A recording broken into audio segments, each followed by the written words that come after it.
Halo semua, assalamualaikum warahmatullahi wabarakatuh. Welcome back to my YouTube channel. Kembali lagi sama aku Hendaika Solowati. Di video kali ini aku mau buat resep bolu kukus gula merah anti gagal dan jelas mekarnya. Di sini aku akan kasih trik-triknya. Disimak videonya sampai akhir, jangan di skip and happy watching guys.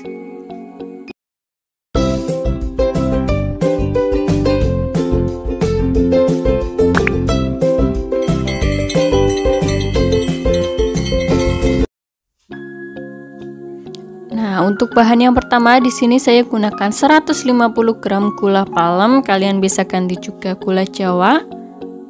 Kemudian ada 250 ml air panas. Nah, kita campurkan ya. Kemudian kita aduk dulu sampai semua bahan tercampur merata. Habis itu kita tambahkan 1 saset santan instan sekitar 13 gram. Tetapi kalau kalian mau di skip juga bisa. Ini pengaruhnya itu dirasa supaya lebih legit kalau menggunakan santan. Untuk resep estimasi harga takaran sendok gramnya lebih lengkapnya kalian bisa cek description box ya, jangan lupa dicek.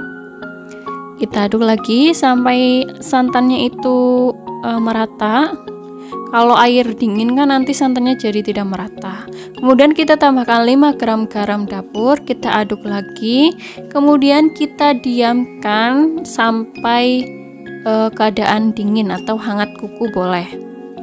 Kemudian kita lanjut ke bahan selanjutnya. Di sini ada 50 gram gula pasir, ada 2 kuning telur ayam ukuran sedang.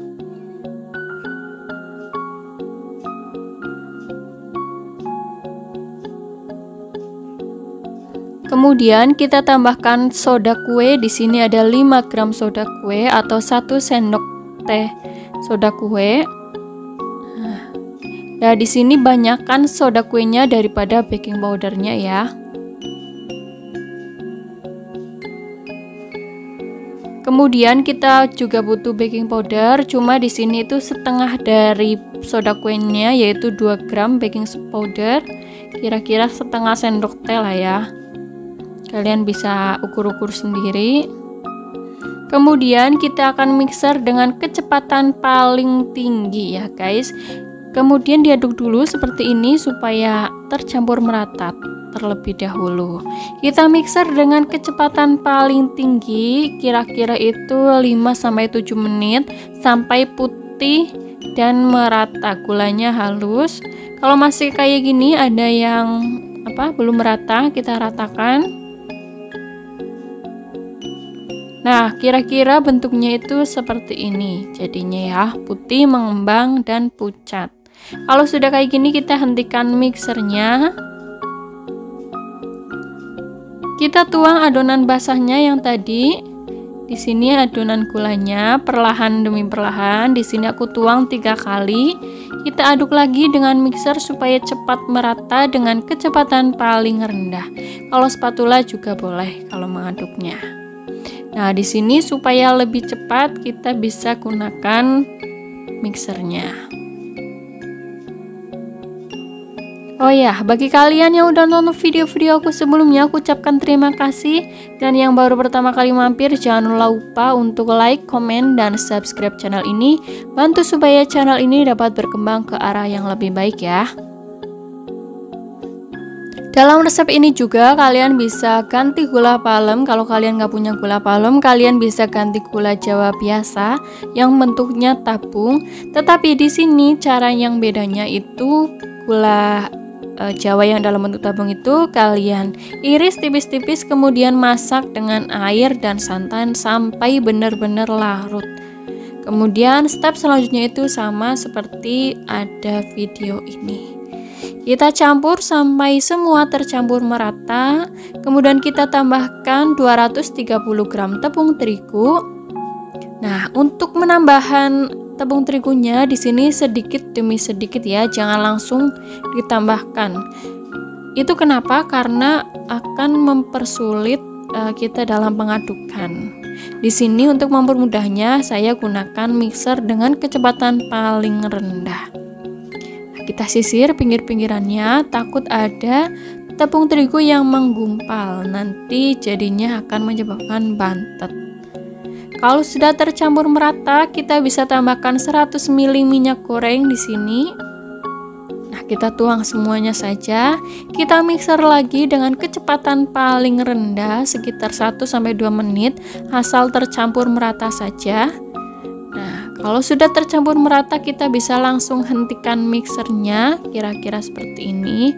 Nah, emang tekstur adonannya itu cair ya, bukan kayak bolu susu pada biasanya. Ini cair bentukannya, tuh lihat, kalian bisa lihat kan? Nah, karena aku orangnya banyak ide banget kan ya, jadi aku di sini coba buat pakai cetakan pie. Ini kayaknya kalau mekar itu mekarnya bagus banget. Tetapi ada yang membuat file di sini emang gara-gara cetakan ini. Jadi aku ada 2 eksperimen, tetapi yang pakai cetakan bolu kukus, mohon maaf banget tidak tervideo karena aku udah kalang kabut banget. Soalnya hasil cetakan yang pakai ini itu tidak sesuai harapan aku. Kita tambahkan adonannya nanti ke dalam cetakan ini yang telah dialasi baking paper. Full 1 cetakan penuh, jangan 3/4 ya, supaya nanti hasilnya adonannya itu benar-benar merekah menyembul gitu. Nah, di sini kan aku full ya loyangnya pakainya, tidak 3/4-nya. Kita kukus selama 15 menit dengan api paling besar ya. Nah, jangan lupa juga tutupnya, tutup pancinya kita alasi dengan kain supaya tidak ada yang menetes. Nah, di sini kalian bisa lihat merekah, cuma tidak sesuai harapan saya. Jadi ada 2 eksperimen yang menggunakan 2 cetakan. Yang pertama di sebelah kiri saya gunakan cetakan pie, dan yang kedua saya gunakan cetakan biasanya, pakai cetakan bolu kukus. Hasilnya menurut aku rasanya sama-sama enak. Cuma kalau yang penggunaan cetakan pie bentuknya itu kurang menarik dan rasanya emang lebih legit daripada yang menggunakan cetakan bolu kukus. Nah, di sini jadi cetakan juga sangat berpengaruh terhadap bolu kukus. Jadi cetakan yang beda akan menghasilkan pula yang beda juga. Di sini kenapa alasannya hasilnya tidak bisa merekah, karena pada cetakan pie tidak ada lubang atau bulatan kecilnya. Beda dengan cetakan bolu kukus, di sini ada bulatan-bulatannya, sedangkan pada pie-nya kan tidak ada, kalian bisa lihat. Nah, jadi lubang ini fungsinya itu supaya uapnya itu bisa masuk ke dalam cetakan sepertinya. Jadi proses merekahnya itu lebih sempurna karena uapnya bisa masuk sampai ke dalam. Jadi perbedaannya jelas ya. Kalian bisa belajar dari kegagalan aku ini. So far ini rasanya enak banget, legit karena aku pakai gula palem. Jangan lupa untuk like, komen, dan subscribe channel ini. Bantu supaya channel ini dapat berkembang ke arah yang lebih baik lagi. Kalian komen mau selanjutnya kita mau buat apa, insya Allah aku baca. Kita ketemu di video selanjutnya. See you next video. Wassalamualaikum warahmatullahi wabarakatuh.